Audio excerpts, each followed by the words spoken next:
It is officially a first on this show. At least I think it's a first on this show. We are LOLTNA. A phrase that I detest. Used to.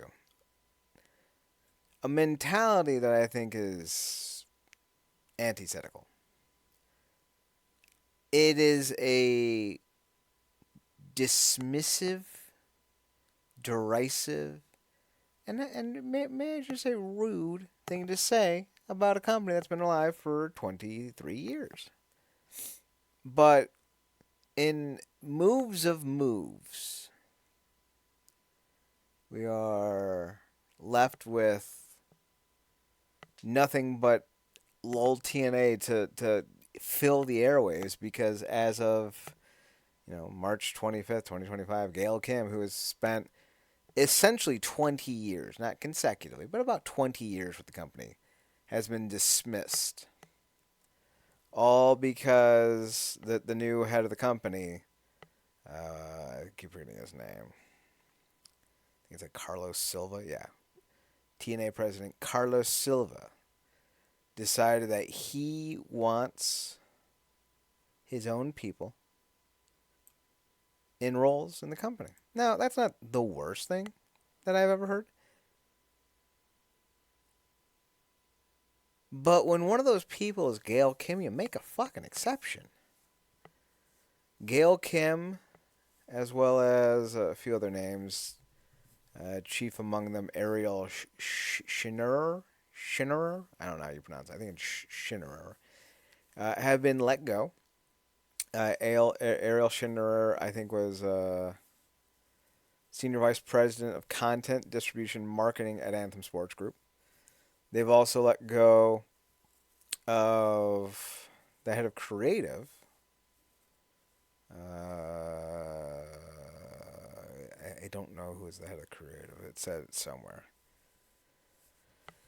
But basically, it's Gail Kim, Ariel Schinnerer, Rob Kligman, and Michael Schwekchenko are leaving the company. John Alba of the Takedown on SI podcast wrote that several talent in TNA have expressed their shock over Gail Kim and Ariel Schinnerer. Of course, Gail Kim served as a producer and co-head of talent relations. Her work within the ring was iconic, and in my opinion, it launched the whole need for the current era of women's wrestling. Without Gail Kim in 2007 and Awesome Kong, what we get, with Becky Lynch headlining WrestleMania, Ronda Rousey coming in, Bianca Belair headlining WrestleMania, that never happens. Ultimately, and it comes because Gail Kim. Schinnerer was apparently the executive producer of TNA and was the head of creative. Now, I made this mention when we talked about the roster of TNA that one of the things that it did have going for it was that it was entertaining. I thought the roster was ass. I still think the roster is ass. You lose Speedball, Alexander, Jordan Grace, Hammerstone, John Gresham in the span of 5 months. And you replace him with fucking Ryan Nemeth, who's being sued. You replace him with Elijah, who's fine. And you replace him with Epico and Primo.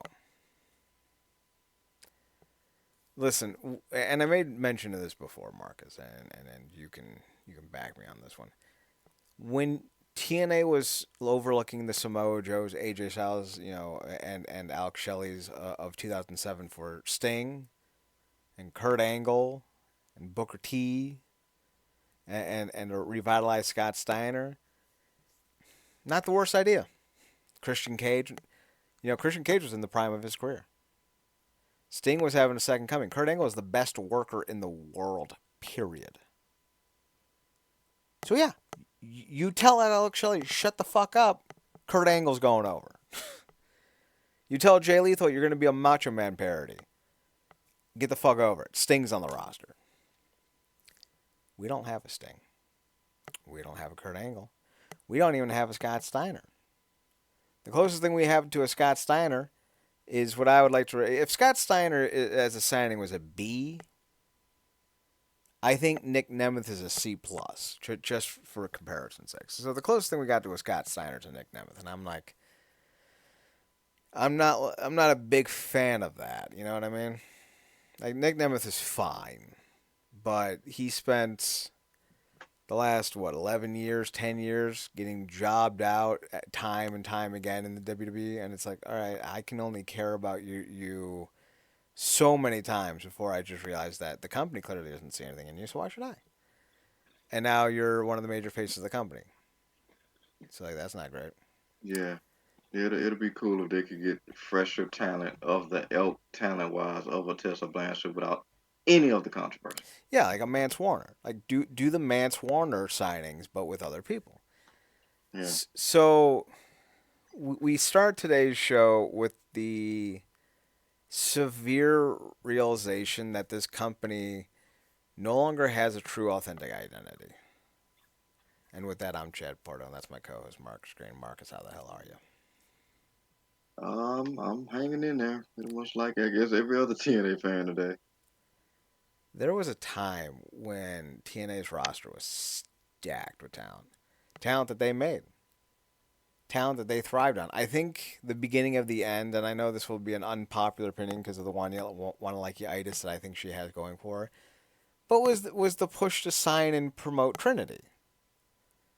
I think she catered to a small fandom, and I think that small fandom mostly resided in TNA, so it was kind of a nice win-win. But we had 7 or 8 months of Naomi on top, winning every match she could when she was a rental. She wasn't sticking around. She wasn't in this for the long haul. And we're seeing more of that now. We're seeing that almost ad nauseum. Now, I don't know how many of these dudes are rentals, how many of these dudes are sticking around. But how many more times are we going to go down this rabbit hole of signing not even an upper mid card veteran, but like a lower mid card, dare I say, jobber from WWE and getting them over. It's not like when you signed Derek Bateman, gave him a brand new gimmick and named him EC3. You had him with a bad CGI tiger in his debut video. He came out to dope theme music. He had a great sidekick and Rockstar spot, and he was basically the only reason to watch the company for like a good 5 to maybe 7 months. We don't have that guy on the roster. The closest thing we have is Leon Slater, and Leon Slater is a hell of a talent. But he suffers from a big issue that a lot of wrestlers in his generation and older slightly bit and younger slightly bit suffer from. No personality, no gimmick, no look, no uniqueness. He could be any mid 2000s indie wrestler brought back from obscurity. I don't know why anyone would sit here and go, "Oh yeah, that's gonna get you over. That's gonna make you money." Not everyone can be Jeff Hardy, and even Jeff Hardy had to paint his face and start doing drugs hardcore to get over. So like,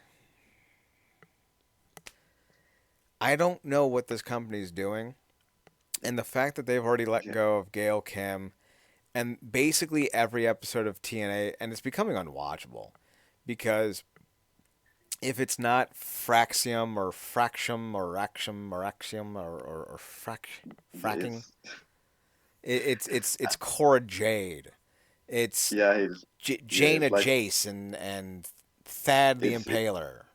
it's becoming a 2 hour version of Rampage but for NXT. Yeah, I would rather watch Rampage. It's become, and it's not even like the good parts of NXT. Yeah, we got Obafemi. Yeah. That was dope. Yeah. Yeah. But like, Fraxium's not going to be stars in WWE. One of them is in a generic looking mask. The other one is a alt right Christian nationalist. I don't see the marketing potential. So Yeah. I generally don't know why TNA is doing this, other than maybe they're getting subsidized by the WWE. Maybe they're, um, you know, maybe W just paying for the NXT talent to work for them, so they don't need to pay as much per show. I don't know what's going on. Yeah, I mean, look, we talk about it. Like a lot of names that aren't getting,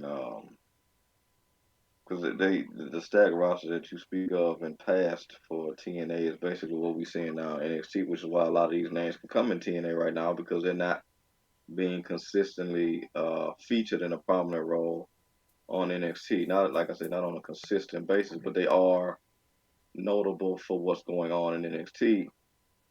Primarily over Femi because he's the biggest that they've got. I think behind them, I put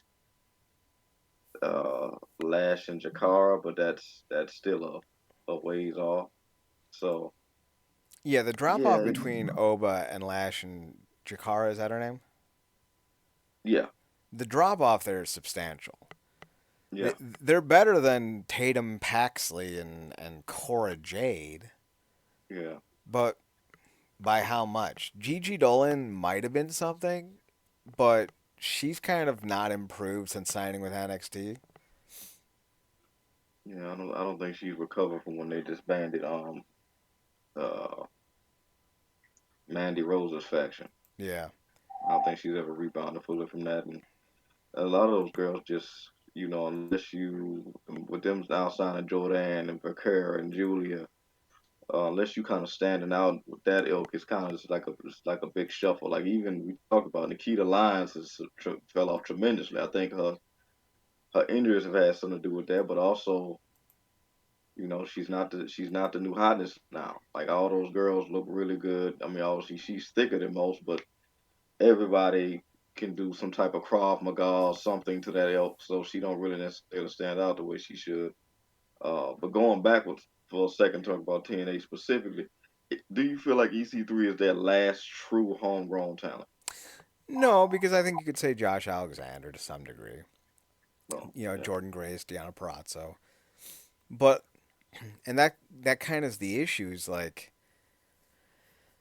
they're not looking for the next big thing. They're not trying, and to some degree, save for the 3 year Hogan era, they've always been doing that. Now, whether you liked the guy that they were trying to get over or not, they were always trying to do it. In 2002, it was Ron Killings.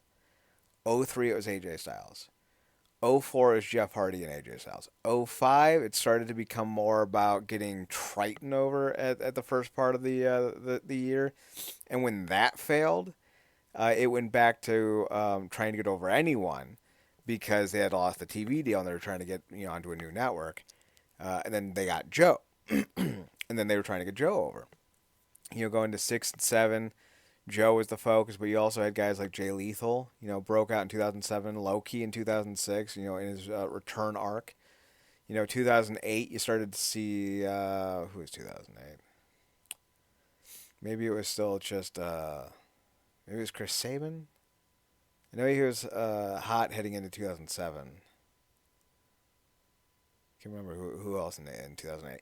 But 2009, you saw Nick Aldis and Hernandez start to get some traction. And so throughout the run of TNA, Matt Morgan, 2008, that's who it was. They've always been trying to find the next big thing, even if the next big thing didn't become the next big thing.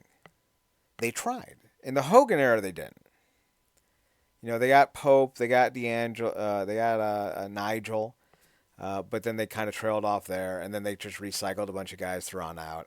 They did get Austin Aries over finally, and he was another name in 2006 that they tried to get over again as Austin Starr, which I still test would have been fucking successful as shit. But after after EC3 in what was that 2014 2015, they didn't really have any major hits with new guys until about Josh Alexander. They were on the verge of doing it a few times with like Michael Elgin was on the verge of getting over, but then his own fucking issues caused that to be an issue.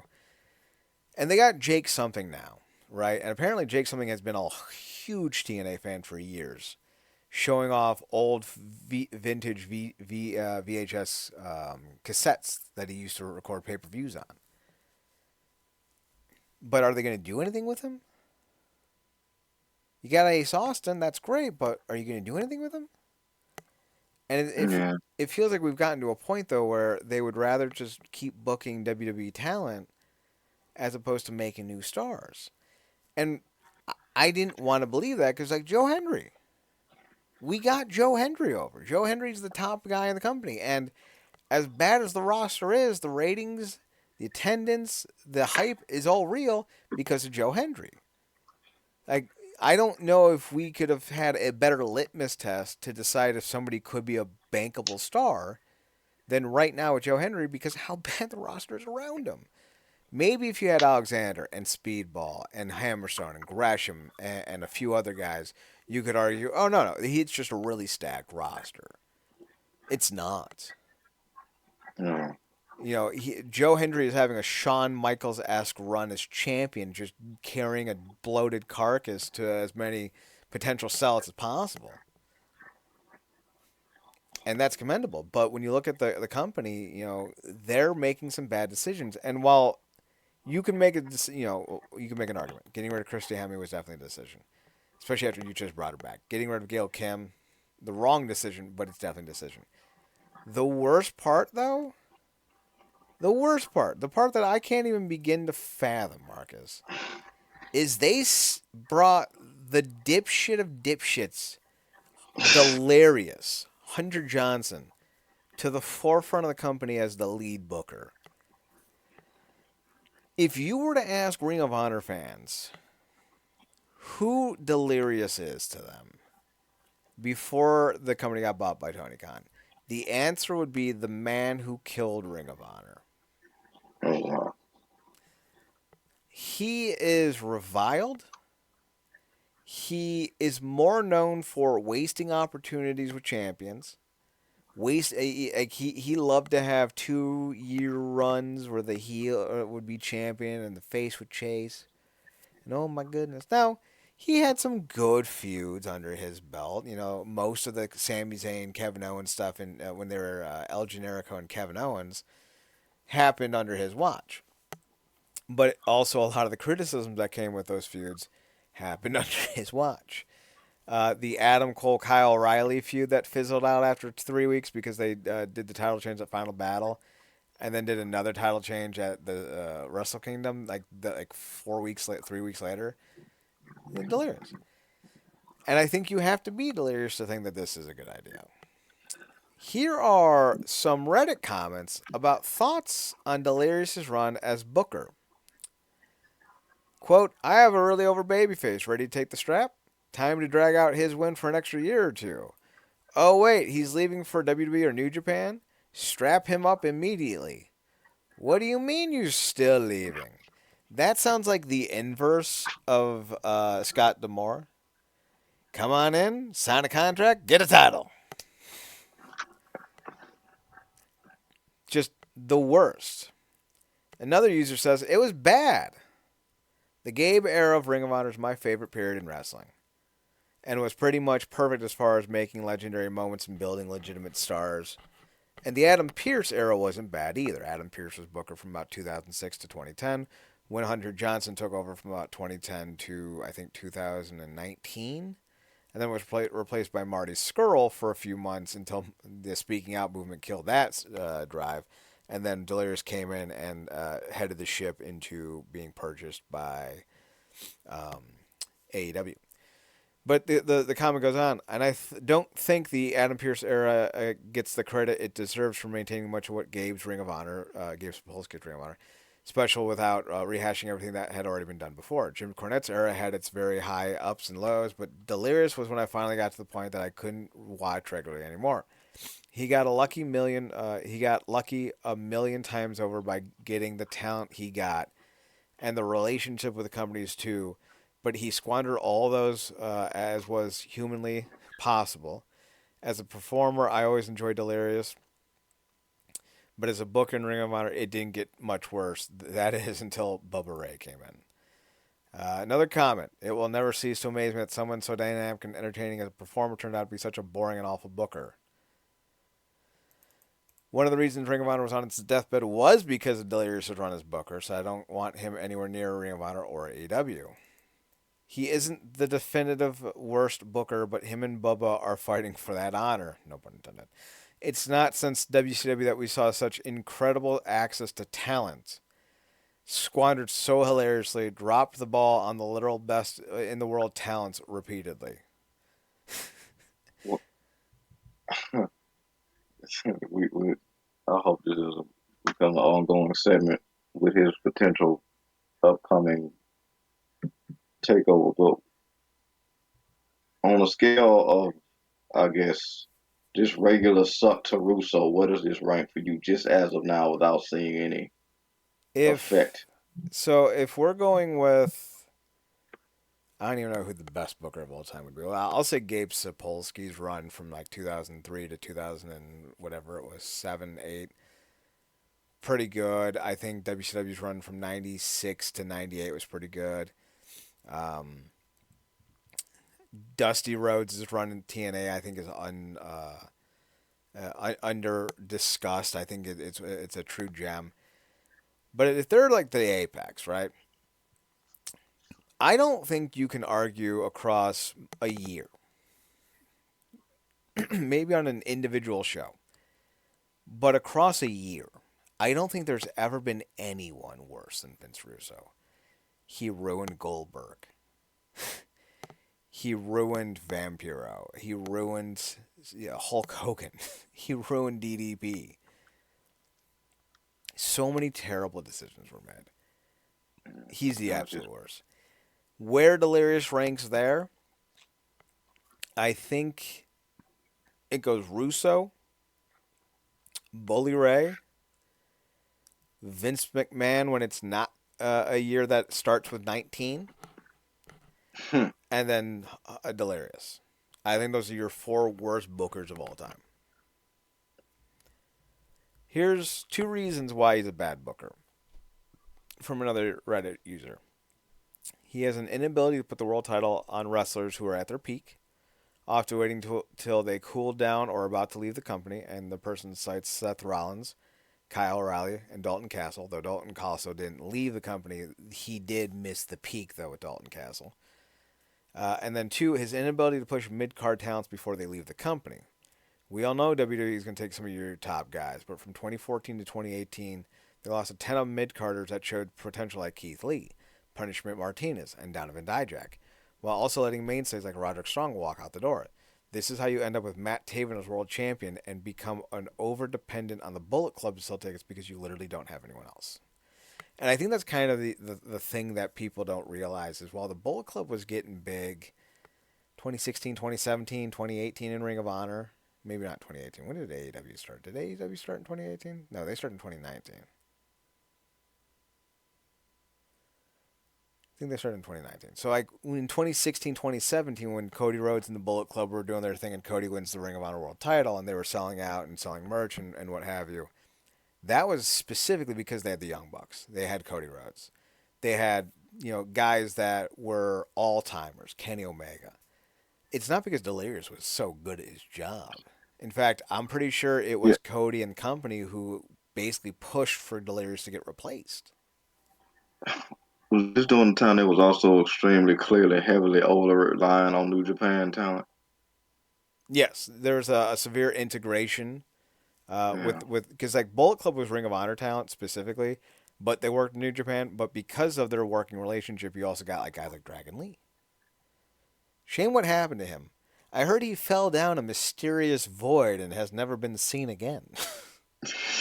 Pretty sure he's falling down the same void that Ozzie Smith fell in The Simpsons. But like you had him, you had guys like Tetsuya Naito. I think Roosh came in around this time. It's like, not great. I think the worst was he tried to push what was her name, Mandy. Let's see, it's Mandy something. Mandy Leone. He tried to Oh, push okay. Yeah. Mandy Leone as the face of the women's division. And oh, by the by, they're married. She's awful. Expect to see her on TNA real soon. Oh, wow. I was just gonna ask you, didn't he have some? Because I think we covered a story around him once when intimate implications came up. particularly around her. Oh yeah, Oh wow. yeah. Oh please don't come in as a authority figure, Jesus. I don't want to see her as an authority figure. I don't want to see her as a wrestler. I don't want to see her at all.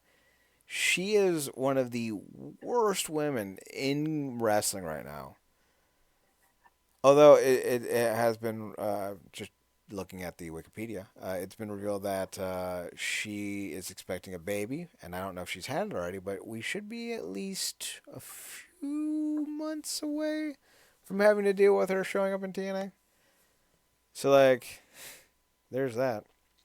Here's a pretty long answer that I think will help kind of put things into focus. When asked, would you want him back, one user said, absolutely not. He didn't start off too badly, but he got so incredibly bad when the Bullet Club became the most over non-WWE act in the world. He made everyone on his roster secondary to the Bullet Club. He cut off Jay Lethal's incredible first title run at the knees to feed to Adam Cole. It wasn't just that Cole beat him for the title, but he one-upped Lethal at every turn prior to the title win. Beat down, shaving his head, Lethal had lost any steam he had from the previous 2 years of dominant TV world title and dual title reigns. Kyle O'Reilly got hot, but really only won the title to lose it back to Adam Cole at Wrestle Kingdom. They actually told a great story of how Christopher Daniels was an accomplished and respected veteran who knew that he would only get one more chance to be world champion. They even have Frankie Kazarian to help him outsmart the Bullet Club. Daniels wins the title, great payoff, feel good moment, and then he loses the title to Cody Rhodes so that they could create more inner Bullet Club drama. While Daniels turns heel, because he's so whiny, and any momentum slash good faith that was earned is turned to shit in 3 months. Dalton Castle accidentally gets white hot, and Delirious decided to give him a run with the Trios title and pull the trigger on the world title reign when Castle was cooling off because he had been in booking limbo for 6 months. He's lacking any credible challenger because everyone else had been destroyed by the Bullet Club. They then had to speed up Jay Lethal's own redemption arc just as it was starting to pick up steam because Dalton Castle got hurt. The Elite leaving during Lethal's second run, Castle gets turned heel because who fucking remembers? Lethal had no credible challenger because again, Delirious fed everyone to the Bullet Club, and now that we get Matt Taven as champion. That was a long rant, but I'm hurt, I'm old, and I'm tired, and I lived through Delirious's fucking booking. So the one thing that I thought that TNA had going for it, right, was that it was well booked. Say whatever else you want. The NXT talent is tearing the product down, dragging out some of these fucking matches.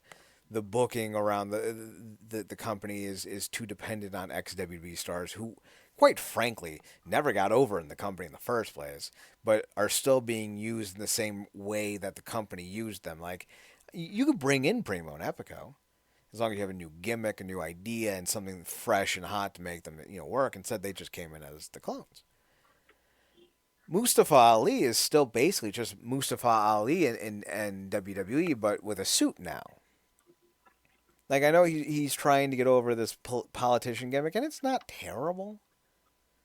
It's not the worst thing I've ever seen, but he's not such a great wrestler or a great character that he warrants being given chance after chance after chance after chance. I don't get it. But yet here we are. Nick Nemeth, same thing. Ryan Nemeth, same thing. How many times do we got to see Ryan Nemeth try to get over before we realize that at 40, Ryan Nemeth's not getting over? That being said, his big brother shtick, mildly entertaining. Mildly entertaining in the same way that Dewey and North Furnham were mildly entertaining in TNA in Yeah, 2014. yeah. And I didn't catch this until I saw the Twitter. And ironically enough, for whatever reason, maybe I'm missing this when I watch the shows, or I didn't catch the most recent one. But this seems to be somebody that's really killing your eardrums when it comes to promos right now in TNA. So I think you're talking about what's her face, Zaya Brookside. And like, listen, she's not like some repugnant gerbil who just wants to scream bloody murder, right? But this is her promo. I just think that it was a really tough battle, and I really think that Tessa Blanchard's gonna find out one day. And I'm like, oh my god, you've been doing this for like 7 years. What are we doing here? Why are we signing people who have no being on the card. I remember when Jim Cornette came in 2006, because I'm a fucking old hat. He said, if you can't move tickets, if you can't, entertain on TV, and if you can't have good matches, I don't want you. Now listen, Jim Cornette probably doesn't want a lot of things in life like monogamy, black people, flips. He's not a good person, but he made a good point that night. If you can't cut a promo, if you can't wrestle, if you can't draw, why are you on this roster? Zaya Brookside might be a wonderful young lady. Truly might be a wonderful young lady. I have not seen a match that she has had that no one else can have. Leon Slater, as much criticism as I gave him for being bland, does shit in the ring I have not seen people do outside of like 5 people. Ricochet, maybe Speedball, They're Will saying a lot. Ospreay. Like he's in a league on his own with his athleticism. So like, okay, whatever else I have to say, Leon Slater can wrestle. He can do things in that ring no one else in TNA can. So yes, he has a spot. But like Zaya Brookside, why? Is TNA taking money from the WWE for giving people who were in WWE developmental but failed a second opportunity? Because if they are, I'm gonna stop watching. Because I can't do Zaya Brookside. The women's roster is the worst it's ever been. The worst it's ever been, and it's not helped by having Masha Slamovich being fed to these NXT rejects and having subpar, uninteresting matches. Like if you watch Masha in TNA, you're like, oh, okay. If you watch her in GCW or on the Indies, she's like throwing people through rings, jumping through glass windows, eating, thumbtacks and spitting them out, and then a violent barrage of vomit. Then you watch her in She TNA, and beat she's like, "I'ma beat you up," and I'm like, "What are we doing here?"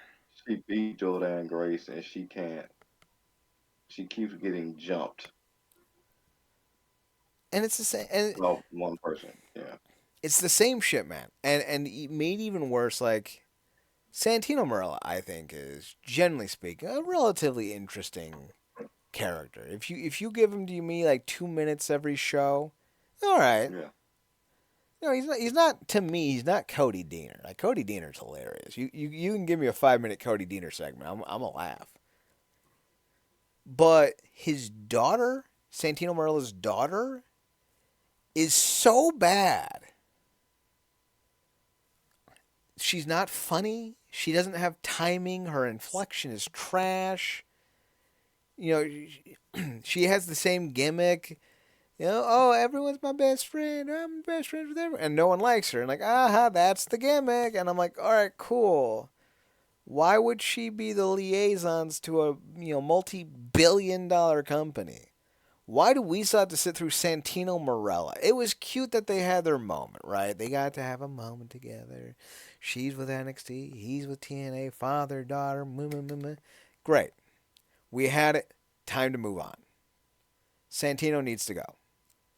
After 3 years of hearing us say, "Some of a gun," and after a year of her just doing nothing of relevance, I've had enough, and I would like this pain to stop.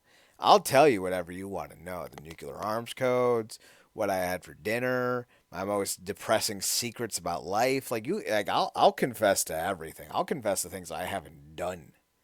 Just end this Santino Marella and Ariana Grace nonsense. Is that her last name? Grace? Ariana Grace? Is that her Yeah, name? Ariana Grande. Like I said, that was the most smooth transition they could have done in terms of a natural leaning bridge between them and NXT because obviously there's the connection between father and daughter. Right. But since you want them removed, how do you think? Because obviously, like you said, the woman's the weakest they ever been, and if they're not going to put the title on this woman, then what would you deem about seeing Rosemary as a new authority figure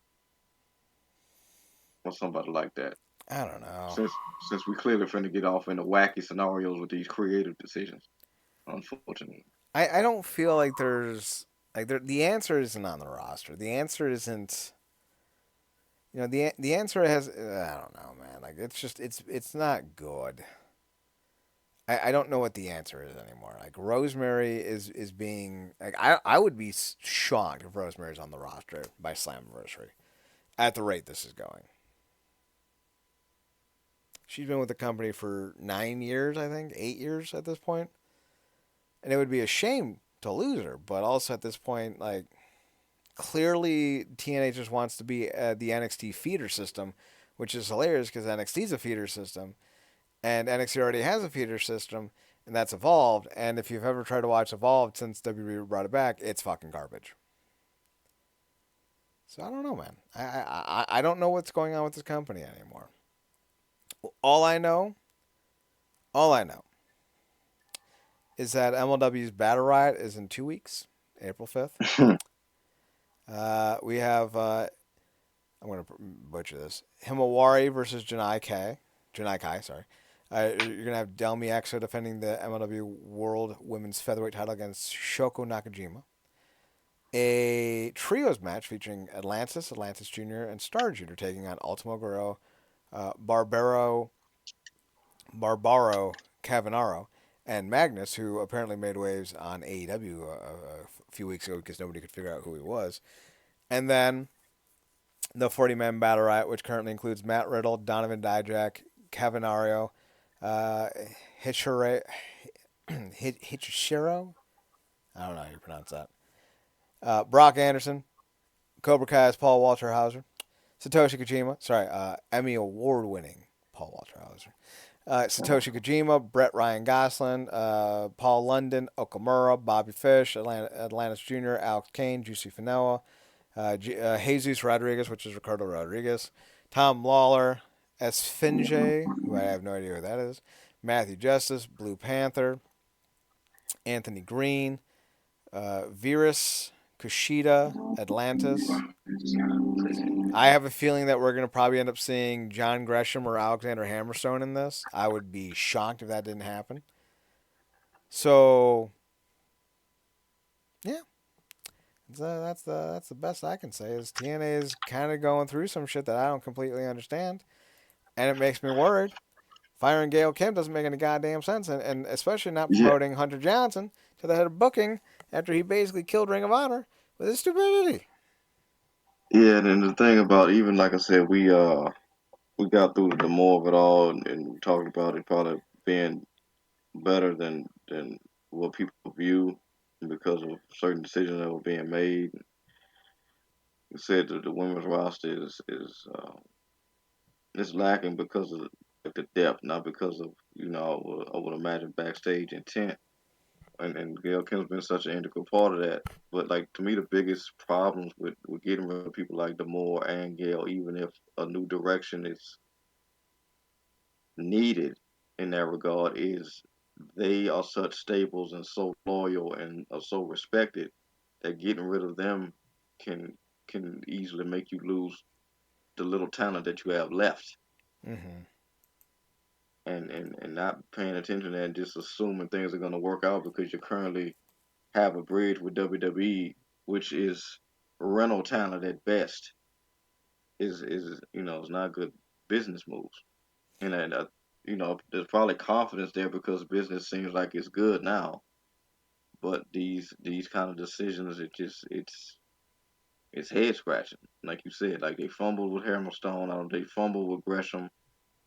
Race and Josh just felt like they did what they all they could do for right now. TNA just wanted to kind of move on. So okay, Deanna the same with AEW. So what do But Hammerstone, Bailey, Gresham, those were talents you could have kept if you would have did more or did what you should have done with them. And we'd be in a better spot with that. As far as the women, the Tessa thing is just go forever be shaky. And you need to draw in more women off. Like you said, Zay's not doing it. You're not clearly not going to pull the trigger. Rosemary, Marsha's having the same problem, ironically enough, that Jordan had when she beat her. Mm-hmm. And we don't really have nothing to come behind that. Tasha Steeles is no longer in a wrestling capacity as of on screen. And not pulling back names like Kiera Hogan or anything like that. We talked about them potentially looking at Wild, but I don't even know if that's a narrative right now because they feel like there's an abundance of women because they hawking over all this NXT talent. So I don't know what's going on. Like we've seen so many regime changes over the years, but like the actual regime that we have now is like it's weird. It's like stable and shaky at the same time. It's the weirdest thing. I think what's wild is like you watch the I don't remember what the last show was called, No Surrender or something like that. Yeah, You watch the last show with the 10 man tag main event, Hardy's, Nick, Leon Slater, Elijah. Wait, it was the Hardys. No, it was Matt Hardy, Elijah, Nick Nemeth, Joe Hendry, Leon Slater. Taking on the Colognes, Eddie Edwards, Brian Myers, and I forget who the fifth one was. It was it JDC. yeah, probably yeah. That was a good card. You know, the NXT matches sucked. Cora Jade shouldn't be in, in a TNA ring. She shouldn't be in an NXT ring. She's not very good. The two large guys with Dez were fine.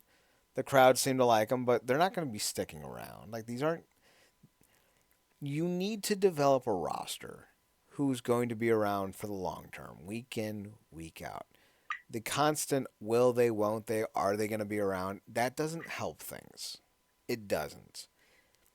So when you have guys like Elijah or Nick Nemeth or the NXT crew, you never know how long they're going to be in this company and how much of an impact they're going to make because they're going to leave not too far in the distant future, and then you're going to be left in a lurch where you then have to not only replace them but subsequently build up the talent that you need to replace them.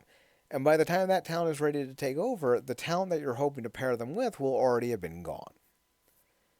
And that's the issue with TNA at the moment. Instead of investing time, energy, and money in developing unique, interesting characters with good wrestling skills and promo abilities that will captivate fans, we get these almost band-aid esque ideas where we slap together partnerships with NXT and then we just bring over their talent when we need something fresh. And the same reason why I criticize AEW for overdoing the surprises and how that would ultimately backfire.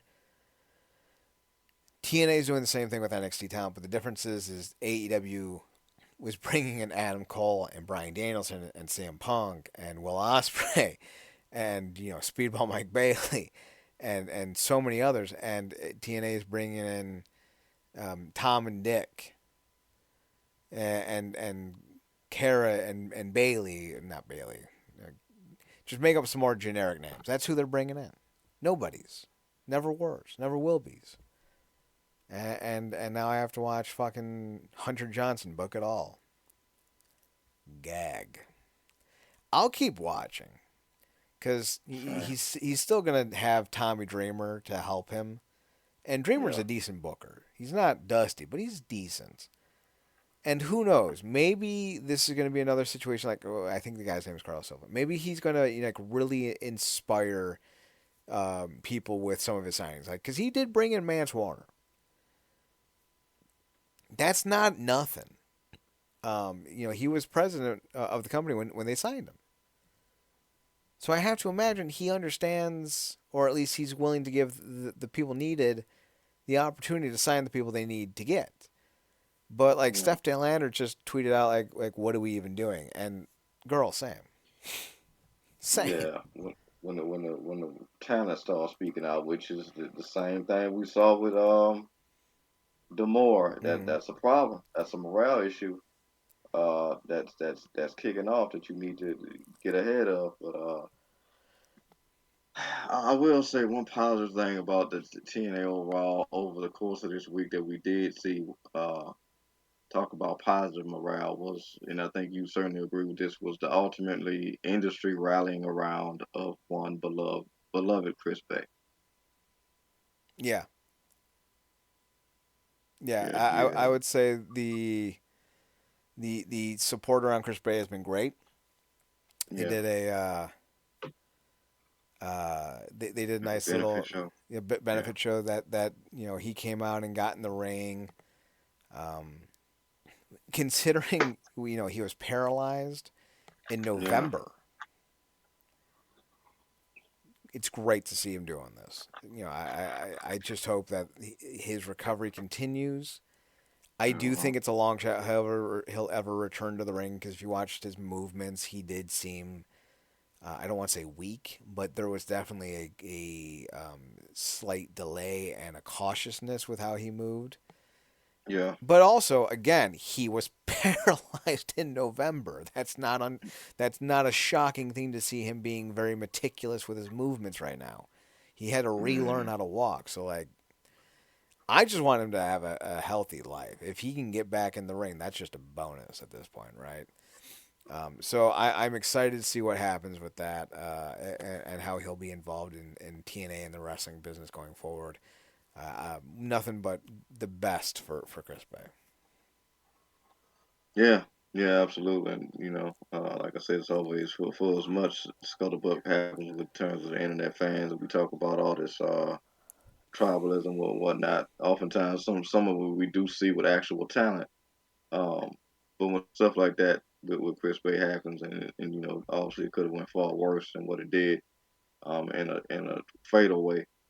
And like I said, they industry really rattled around him. We've seen that happen multiple times, but this was really cool. See such a young man got garner so much respect and adoration and just uniformity in the industry that can really be cutthroat a lot of times. So that was real cool to see. And like you said, we just want to get back to some form of healthy, regular, day to day stuff. Uh, and to your other point, we will keep watching TNA because it feels like we've been around and hung in there during shakier times, but they have a way of really testing your patience. Yeah, that's fair. Marcus, one final thing before we go. John Cena has cut another promo, right? And the current discussion about the promo is that they feel that it's half-hearted. That John Cena, his promo is not really a heel promo, and that a lot of people are kind of just saying he's splitting the difference. It's not a full heel turn. He's just a guy who's mad. What do you think about John Cena's run so far as a quote unquote heel? Yeah, I'm not completely mad at it. Like I think there is a certain aha to like, and he said that probably the best line of that first promo that he did. Like your time is up, my time is now. Everything I did was for you guys, and they kind of cater what I was doing to and around you guys. Now just the selfish part of me. All this stuff is about me. I'm rapping my song. I'm not gonna change how I look for you or the music and all that for your traditional narrative, how you think this is gonna go.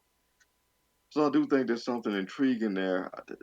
Maybe the thing that's often heard somebody talk about this is that he's like the heel now, but because it feels like Cody's now the guy that he used to be when he was straight up and down, nobody beats me type Cena.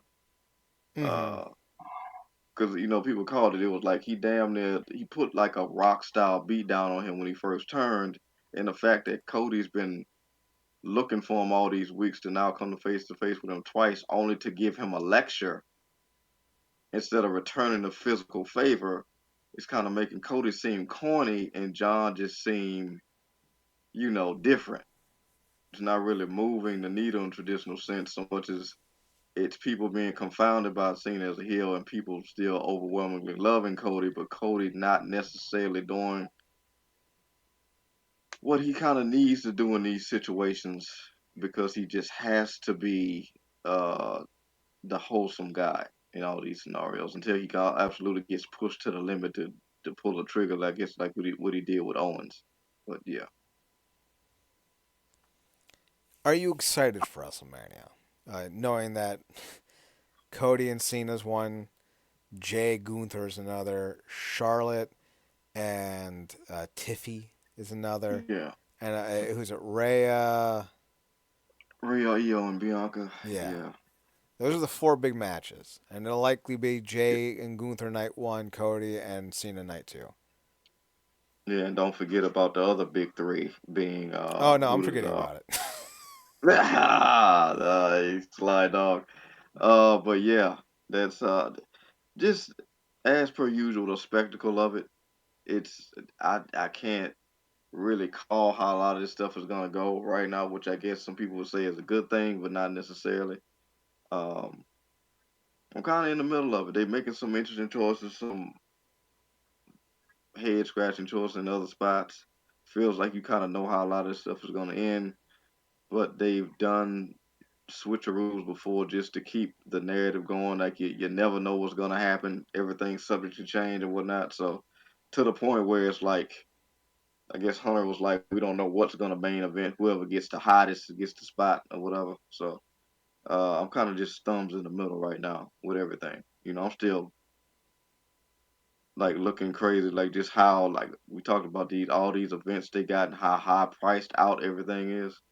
But then again, that just caters to their more is more, not less mentality. So I guess that's par for the course. But yeah, I'm just kind of thumbs in the middle right now. I'd rather look forward to standing and deliver with NXT as opposed to WrestleMania right now. But like I said, Mania comes with the spectacle. So yeah. Anything moving you right now in terms of the Hall of Fame picks? No, no, I shouldn't say nah. Getting the natural disasters in makes a lot of sense. Lex Luger makes a lot of sense. Who is the other names announced? Let's see. Obviously, Triple H, Michelle McCool.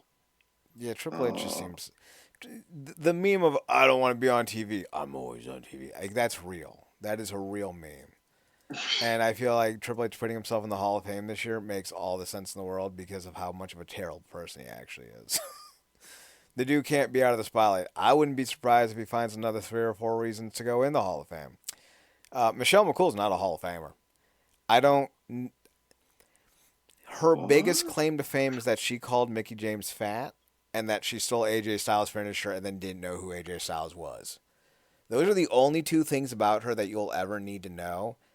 And when you realize how bad her generation of women's wrestlers was on SmackDown, it makes her going in even more just utterly pathetic. It's like saying Cam Newton on the New England Patriots is a Hall of Fame player. It's like saying Jordan with the Washington Wizards was the way to go. It's like saying who's the cat from Seattle who just got traded to Oakland. Um, Quarterback. I can remember his name. He was a mid-tier, subpar quarterback who had two or three good years with Pete Carroll, and it's like Yeah, saying like, oh yeah, it's Tom Brady and this dude whose name I can't even remember. yeah. I remember how much he was projected, and then I guess kind of flopped. Demarcus Russell. Jamarcus Russell. I was thinking of Geno Smith. Geno Smith just went to the Pro Bowl, like last year or something like that. Yeah. Saying Geno Smith's the best quarterback in Seattle Seahawks history. That's Michelle McCool being a Hall of Famer. It's stupid. Lex, long overdue. The natural disasters, I don't know if them as a tag team deserve to go in because they were only a tag team for like a year. Them individually, hell yes. Earthquake was huge. I think he even had like a big feud with Hulk Hogan at one point. Typhoon or Tugboat, if you will, another mainstay of the classic WWF era, and that's Shockmaster. Shockmaster. He fell. So like Fred Ottman is the Shockmaster, right? That alone makes him a Hall of Famer, a far worthier Hall of Famer than Michelle McCool. This is a weak class, in my opinion, because while Triple H far deserving, at least with accolades, I feel like Triple H is the ultimate. What's the word I want to say? Nepotism selection. Because if it wasn't for who he was banging and who he married into, he would not have been that guy. If he did not have the relationship with Vince and Stephanie that he did, he would not have been that guy because there was always 5 or 7 or 12 people better than him in the ring, on the mic. But when you get pushed so constantly, you're bound to make a Mhm. few fans eventually. I mean, there are people who think like, you know, Lonzo Ball is a good basketball player.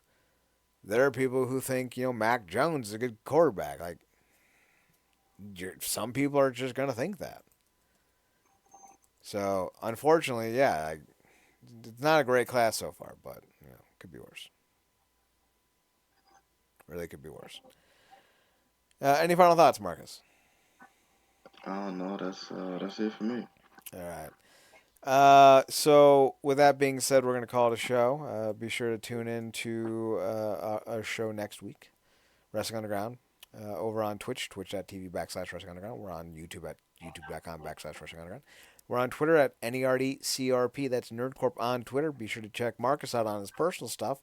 You can find him on Twitter or X at ParadoxKid, ParadoxKid. That's me. You can also find him on his other podcast, The True Penny Show, TruePennyShow. They talk about a lot of international wrestling. I think you should check that out. It'd be a lot of fun. You can find me on Twitter at Chad Nerdcorp, CHDNERDCORP, and on the Instagram at Chad's Photo at CHDSPHOTOHUT. That's Chad's Photo Hut, one word. You can find us on the website at realnerdcorp.com, REALNERDCRP.com. Be sure to like, subscribe, follow, and all that nonsense. Yeah. So for Marcus Green, I'm Chad Portal. Thanks for tuning in. Thanks for checking us out. Thanks for giving us a chance. Remember, as always, to watch more wrestling. Marcus, take us home. Good night.